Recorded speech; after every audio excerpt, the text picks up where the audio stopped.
Well, there's two questions. That why does Islam permit a man to have up to 4 wives?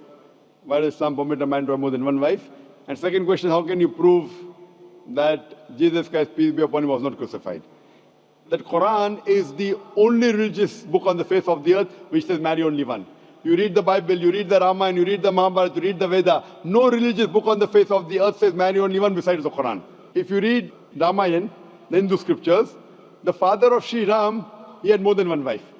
If you read Mahabharata, Sri Krishna, how many wives he had? 4, 10,000, 10,000. He had 16,108 wives. So if Sri Krishna can have 16,108 wives, so why can't Muslims have maximum up to 4? If you read the Old Testament, it says that Solomon, peace be upon him, had 700 wives. Abraham, peace be upon him, had 3 wives.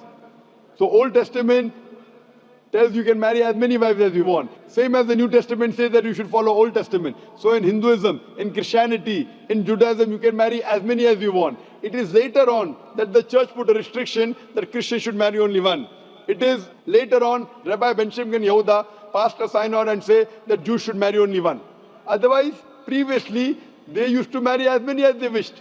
It is the Indian penal code in India in 1954 that put a restriction and said, under the Hindu Special Marriage Act, the Hindus should marry only one. But the scriptures put no restrictions. Let's analyze what does the Quran say. Quran says in Surah Nisa chapter 4 verse number 3, marry women of your choice in 2s, 3s or 4s, but if you can't do justice, marry only one. This statement, if you can't do justice, marry only one, is only given in the Quran and no other religious scriptures. Let us analyze why does Quran give permission for the Muslim men to marry more than one woman, maximum 4. The reason is that by nature, male and female are born in equal proportion. But if you ask any pediatrician, he will tell you, the doctor of the children, that the female child is stronger than the male child in fighting germs and diseases. So you have more deaths among the male children as compared to female children. So in pediatric age itself, the females are more than the males.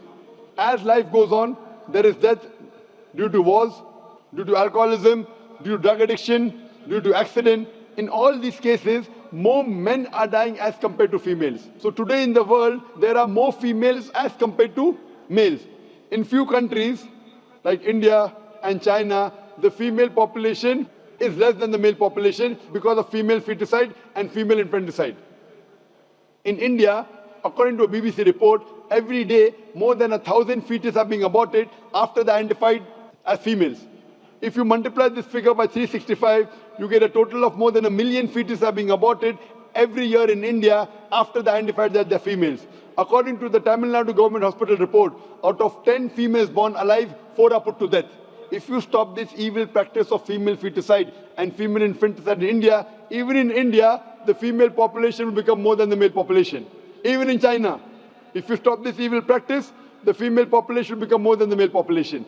Today, if you analyze, in USA alone, there are 4.7 million females more than males.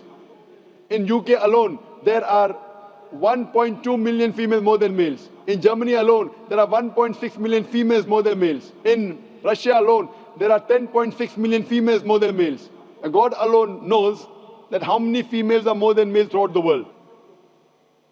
If I agree with you that one man should only marry one woman, and suppose your sister happens to live in America, or suppose my sister happens to live in USA, and the market is saturated, every man has found a wife for himself, yet there will be 4.7 million females who will not find life partner. And if your sister happens to be one of them, or if my sister happens to be one of the 4.7 million females who have not found a life partner for themselves, the only option for them is that she either marries a man who already has a wife or becomes public property. Public property, such a harsh word. It is the most sophisticated word I can use. I cannot use a better word.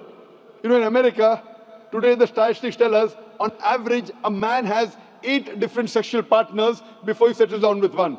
Having mistresses in USA is very common. 5, 10, 20, 30, no problem. Having more than one legal wife, it doesn't go down their throat. When a woman is a mistress, she doesn't get her rights. She is dishonored. She is not treated well.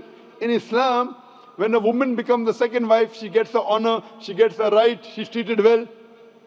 Any modest woman, if you ask her, that would you prefer being a second wife of a man who is already married or become public property, they would opt for the first.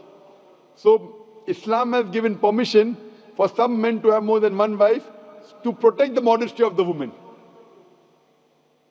Coming to your second question. Is it allowed for ladies to marry four men? Brother, you're asking counter question, the time is limited. You asked two questions, now you're asking a third question. Are you convinced with the first answer? I'm convinced with the first one. MashaAllah, so you're convinced, okay. The brother asked that, is a woman allowed to have more than one husband? If you do that, this problem will be exaggerated more. I mean in Muslims, in Muslims. As it is, women are more than men. If women marry more than one husband, the problem will be exaggerated. Point number one. Point number two, if a man has more than one wife and if the child is born, you can easily identify who is the father, who is the mother. If a woman has more than one husband and if the child is born... But DNA is still allowed. Brother, let me finish the answer, na? You asked the question, was I interfering? Was I interrupting? Yes or no? No. No. So why are you interrupting? After I finish, you can ask, na? I'm a medical doctor. Are you a medical doctor? No. I'm a medical doctor. I know about DNA testing. I'll come to it. Once, if a woman has more than one husband, two husbands, and if a child is born, and if he goes to admit in the school, and if the question, who's your father, she'll have to give two names. You're talking about DNA testing. I know about it. DNA testing is recent. Was DNA testing there 50 years back? Was it there? No, it's a new recent discovery, yet it's not 100%. Even if I agree it's 100%, it is now, it wasn't there before. Islam is there since time immemorial. And this is not the only reason. Even if I agree tomorrow it becomes 100% perfect, this is not the only reason. Today science tells us that man is more polygamous in nature as compared to the female. Today science tells us that during menstrual cycle, the female undergoes certain psychological changes. It's not possible for her to do the role of multiple wives. But a man doesn't undergo these changes, it's possible for him to do a role of multiple husbands. Today science tells us that if a man has multiple sexual partners and all are faithful, there is no problem. But if a female has multiple sexual partners and all are faithful, there are chances of sexually transmitted diseases to emerge. And that disease will go back to the male partner. So medically, it is not acceptable that a female has multiple partners, but medically and scientifically, it's acceptable that a male can have multiple partners.